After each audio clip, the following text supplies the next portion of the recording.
Goodnight America, starring Mark DeCarlo. Tonight, a very special episode. Mark gets the technical training he needs to enter the fast-growing field of VCR repair with Brian Austin Green from Beverly Hills 90210. Stanley Musgrove, king of the extras. Magician of the Year, Jeff McBride. Plus tonight's band, The Cage.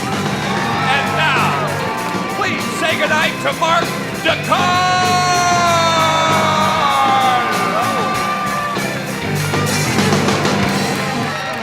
All right. Give it up for The Cage, folks. Oh, man, oh, man. I am in a good mood tonight, and you know why? Because Eric Charles Boardman is here. Give him a hand, folks. Thank you. Thank you.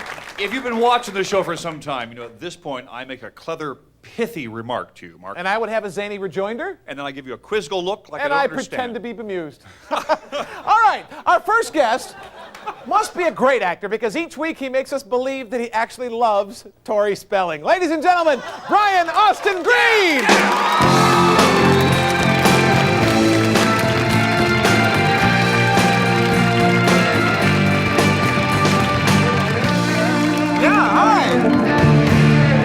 I've been put in an embarrassing situation. I was told that you were understood Brian Austin Green is not on the show. He couldn't do it. I'm Fred Willard. Sure, Fred Willard, folks. You know Fred. I know. Remember tonight, DC Fives. Thank you that you do know that, but they assured me that you'd been informed. They said it's cool with Mark, and now it turns out... You know, I'm a big fan of yours, Fred, but I actually... I'll actually have these questions for that guy from... Well, if you think you're disappointed, my family was disappointed. When they found out it was going on, they said, that's great. I said, I'm taking Brian Austin Green's place. And they said, oh, no, we love him. Yeah. So my wife left the studio. She says, he's not here, and she's gone. Lord knows where. Well, I think But I will try to fill in the few minutes that have been allotted to me. All right, well... It is embarrassing. I guess thanks for... I think what we all want to know is Shannon Doherty coming back next season? Well, there again, I wish I could. I think, as far as I know, I think it's still up in the air. I don't even know Brian Austin Green, but if anyone out there knows, I'd be interested in knowing there. Well, he's a huge star. Beverly Hills 90210. It's a great show. I personally didn't sleep for nights when I heard that there was a problem on the set, and I hope it's settled, because she's a wonderful performer. And okay. Anyway. Were you worried about the makeout scenes with Tori, since her dad is your executive producer? Well, no, you see, he probably was. I'm sure it was very difficult. We've all done some acting, and I know he is a wonderful actor. But you know, when you leave that behind when you come on the set, they're good friends, and he's very supportive of her. Do you guys really hang out at the Peach Pit? I don't know, but I'm sure that it's. If they do, they just have a great time, and they do get along well, and are very supportive of each other. And. I wish the heck he had known. I don't know what his reason was for not being here on the show. I'm sure it was a wonderful reason. Maybe he's doing a feature film somelplace. You know, and luckily, I wasn't doing anything, and they called me over here. But what? Did you have another question? Yeah, I love the Melrose Place thing. And Me too. I've never seen it personally, but I understand it. It's just a wonderful show. Is that? Have you ever met Grant Show, the guy from? No, I haven't. He's a great-looking guy. Is he the guy with the great hair? Yeah. Yeah, I've not met him. Yeah. And they're all great-looking guys. Sure. And the gals are just terrific. And Shannon Doherty has had a lot of heartbreak and a lot of problems, but she will survive if I know her. Although I have not seen her work. But anyway, I'm here. I'm glad to have you here, Fred. These are more... just get rid of those. Well, what are you But what up I to? did, when I found out that I was going to be on the show, I want to come on and do something funny. And I just got a call yesterday, and again they said, it's cool with Mark. Mark is cool with us, he knows. But I called a friend of mine who's a writer, a joke writer, and he does bits, and I called him, I said, prepare something for tomorrow's show. He, unfortunately, the last few years has been working on the news. He writes for the news, really? But he came up with a few things, but nothing for today. But on my next show, we're going to be looking at the weather conditions back east and how glad we are to be living here in Southern California. Great. He's got an update on the problems you find buying a used car. You know how tough that can be. And he's got some great jokes, he assures me on that. And also he's going to look at the dating scene, how hard it is to go out and meet girls and guys. And he assures me he'll have some very funny bits as far as that's concerned. And he's working on some great jokes on the Angels and the Dodgers and the Rams. And he's going to All that coming up on my next The appearance. next time you come back. Did I make it clear that that was he wrote for the news? And that's why I found that was so darn ironic here. But Well, let's deal with what you're doing now. And that's great stuff for next time. I can't wait. that's coming up on the next appearance right here on What have you been Goodnight working- America. what have you been working on lately? I've been working on a play, Elvis and Juliet. And I play an Elvis impersonator, but the Elvis in that is my son, I've named Elvis, and I'm an Elvis impersonator. And the fun comes when my son wants to go off to marry a girl he met at Yale and be an economist.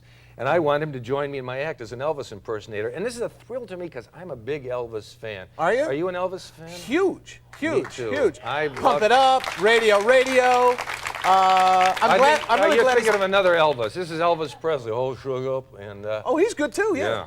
You got your start at Second City in Second Chicago? City in Chicago, yes. Was that a good training ground for you? Loved it. It was great, great work. I was there for 1 year, and I don't think you. Now I'm getting last with a straight line.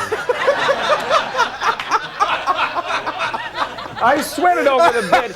He writes for the news. You know, on the news where they say we have no news now, but coming up at 11, those are always the greatest stories, right? Say, wow, they found what? And we got to wait for 11. It's like when you're watching and you see the promo for a show. You say, am I glad I'm home tonight? That's coming up next week, though. Fred Willard, ladies and This gentlemen. week. He's going to stick around, and we're going to be right back with movie star Stanley Musgrove. Don't go away.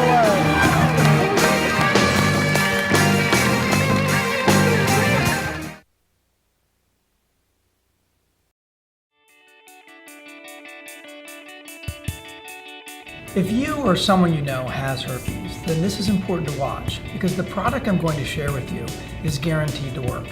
It's called Azurex. There is no cure for herpes, but there is something guaranteed to stop outbreaks, provide soothing relief, and accelerate healing. In this attack pack, there are 5 individual swabs.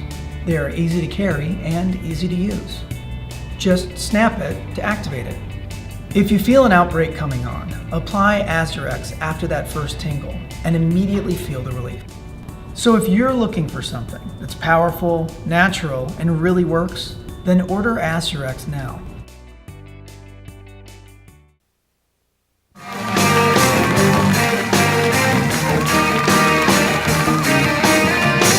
All right.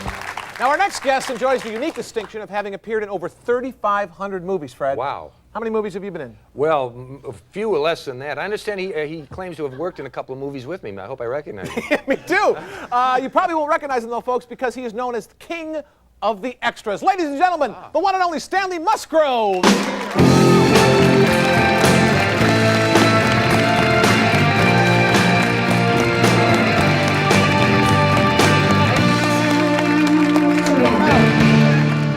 Welcome. Hi. 3,500 movies. Yes, that's right. How old were you when you started? Oh, I was around 8 years old. Uh-huh. Yeah. Gunga Din was my first movie.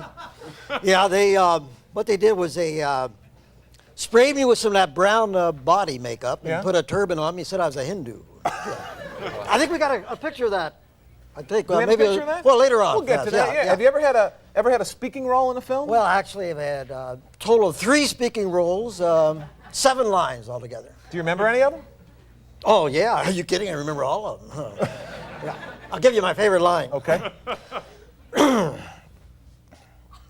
More hot water, my liege. That's a biblical epic, but I'm not sure which one. Samson and Delilah, 1958. I was Victor Mature's towel boy. Yes! You were great in that. Thank you. Yeah, and how about Hedy Lamarr, huh? I always had a I crush. could tell you stories about those, but you know.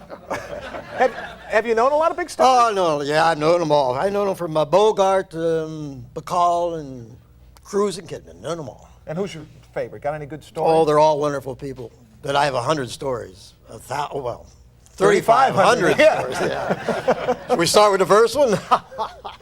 No, I remember one time we were doing the Poseidon adventure. It was right before the accident. Well, we were supposed to be in this dining room, and a group of us were supposed to walk across the dining room. Mm-hmm. So the cameras start rolling, and there I go across the dining room, and I get to Shelley Winter's table, and I stop cold. Because there she was, eating a leg of lamb. Now you say, oh, wait, what's the big deal? Well, this was the 8th take that night, and there were 8 brand new leg of lambs. Yeah. She could pack it away. Well, it was a big budget movie, you could tell that. Sure. Yeah. It's amazing she could hold her breath that long with such a full stomach. Well, she's a pro. What do you think was the biggest movie you ever worked on? Well, a little something called Jurassic Park. Jurassic Jurassic Park. Park. Yeah. I don't know if I remember you in Jurassic Park. Lab technician number 3. You might have, bought it in the raptor scene. Stepped on you? Yeah, well, worse than that, I'm afraid. What happened? Oh, you know we're raptors. Yeah. But it wasn't really my guts. Oh, good. No, you get a little extra if they actually rip out your guts. What a history you must have had. No, I was in a movie with Fred. Really? Oh. Moving violations. Oh, yeah. Remember me? Yeah. The pedestrian? Which scene? Well, the guy that, almost Yeah, got run over there. Of course. Yeah. You stole the scene, I think. Well, thank you. Yeah. Have you ever played a dead person? Because what I'm interested in, when you see in the movie someone's dead, they always seem to breathe, and I could never understand why they couldn't hold their breath just long enough for them to get the shot. Is there an art in that, or do they? No, I've done it, yeah. And can you hold your breath? I can hold my breath for 3 minutes. Wow. That's a long time. Mm-hmm. I'm holding my breath right now.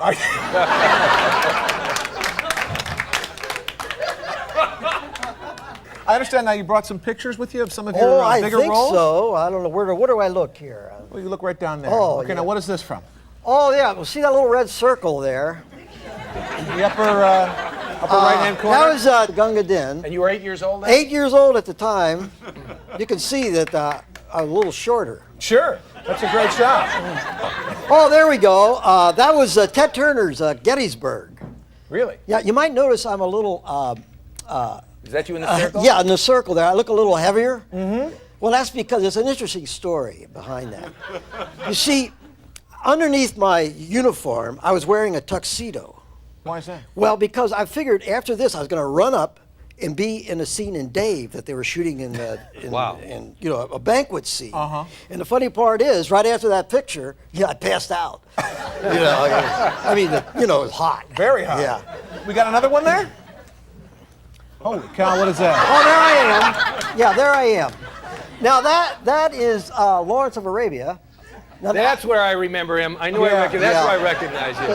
Now, actually, that wasn't a scene from the movie, actual movie. That was the lunch break. And, the thing is, they had these terrific Moroccan bologna sandwiches, and I think I'm going back there for my second fruit cup. Wow. What hints for beginners who want to come out and be an extra? That you're going to get bombarded from letters. Yeah. How do I get a break? How do I? Well, first of all, be prepared. Yeah. Is there a way to study? Yeah, stay home, sit in a chair. Sit in a chair for hours, because that's what you're going to have to do, when you get on the set. Things like that. And also, don't look in the camera when they're rolling. No, I have a little tip for you, too. Like, I always try to get next to somebody big. So when the movie comes out, I can find myself. You know what I'm saying? It's just a little trick. I appreciate it, Stanley. Stanley That's why he's a Musgrove. professional. Yes, he is. We're going to be right back with Magic to a King. Jeff McBride, don't go away.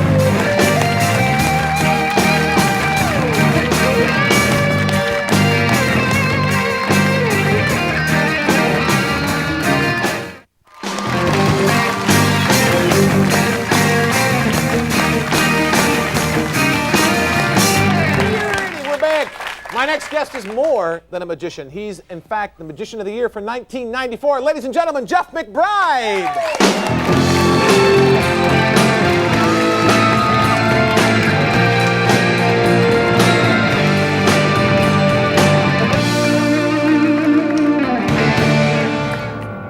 Welcome, Jeff. Good to have you here. Have a seat. All right. Now, you use that mask in your show all the time? I've been traveling all over the world collecting masks. This is one I use in my show, but I've been traveling the world for about 20 years now. Wow. Studying the different magics all over the world, and I bring back a mask from every country I've been to. Why did you choose to collect masks? Well, I got interested in masks at a very young age. I guess I wanted to be a little monster and scare my friends, and I learned how to turn it into a profession and do it full time. Wow. Okay. Now, you started with sleight of hand. You start with the big stuff. What were your first trick? Most magicians get started with sleight of hand, and it's the most difficult phase of magic, of illusions, and there's escape magic and death-defying stuff. But sleight of hand manipulation, the art of manipulation, is one of the most difficult forms to really master, to make it look beautiful. And actually, the playing cards are pretty mythic in themselves. They originally were the tarot cards. And the tarot cards were a magic book that allegedly was created in Egypt, and in order to preserve the knowledge, they cut it up and disguised the tarot cards in the form of a gambling game, playing cards. And this is where we get our playing cards, from a magic book. And from Vegas. Yeah, well, I don't play cards in Vegas, and this is why, because if I win, they just say I cheated, so I don't play very much. But here, I'll show you a little sleight of hand demonstration. You need a magician's hat. I don't use it that much anymore. First of all, we'll roll up the sleeves. Here we go. All right. Just give the cards a little warm up here. Now, you were playing with these cards before, so you know that's a legitimate deck. Yes. I'll just throw these in here. Okay. A couple more here. Wow. And a couple more over there. Wait, no, there's more. And more there, and...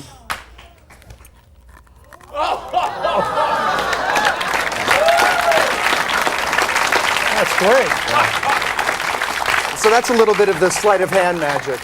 Now, my show combines martial arts. I combine the masks with the martial arts and high-tech lighting and acrobatics and quick change costumes and very futuristic music. But that's the roots. That's where it goes back to. The card manipulation is and that's obviously a lot of hard work to get that to work really smoothly. Do you believe in magic? Yeah, I believe in real magic. I think that there are many things that are unexplainable in this world, and just, science and reason just cannot explain everything.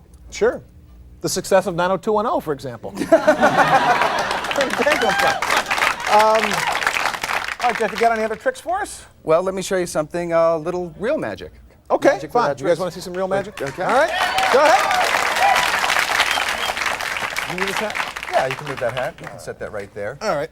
Now, the ancient shamans and the medicine men used to walk on coals and juggle fire and put live burning embers in their mouths to convince their patients that they were working on of their shamanic powers to heal. Well, we don't have the shamans every day, but we do have magicians. And you'll notice there's nothing in my mouth. Okay? Nope. And there's nothing in your mouth either, because I'm going to have you try this. We can have some little jungle rhythms. That's great. What are we doing? Let me go first. I don't think so. Real fire.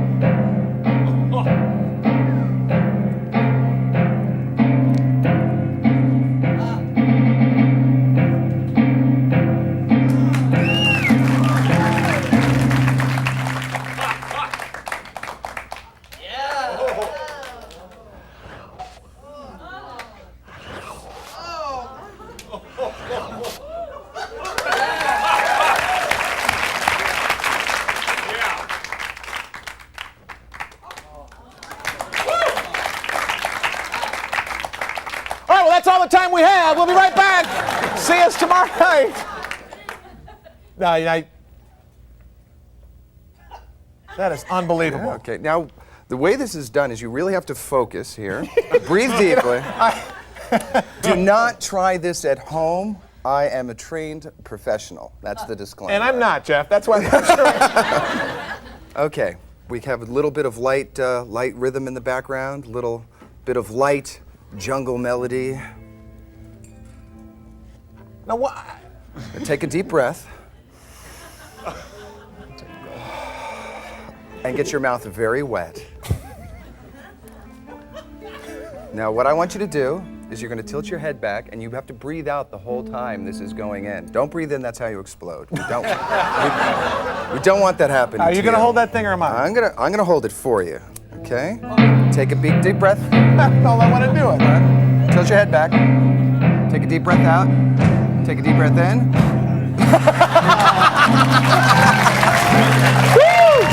See that? All right. Yeah, I'm ready. Tension's mounting here. Eric? Mark, I'm prepared to host tomorrow night, by the way. I just want you to know that. That's all. Fire, Scarecrow?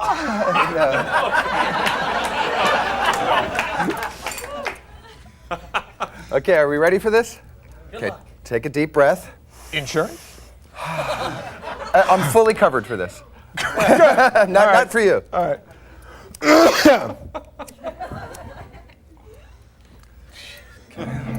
I'm gonna cram this right down your mouth. Slowly.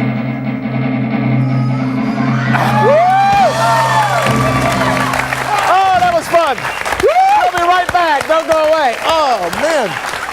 You got it.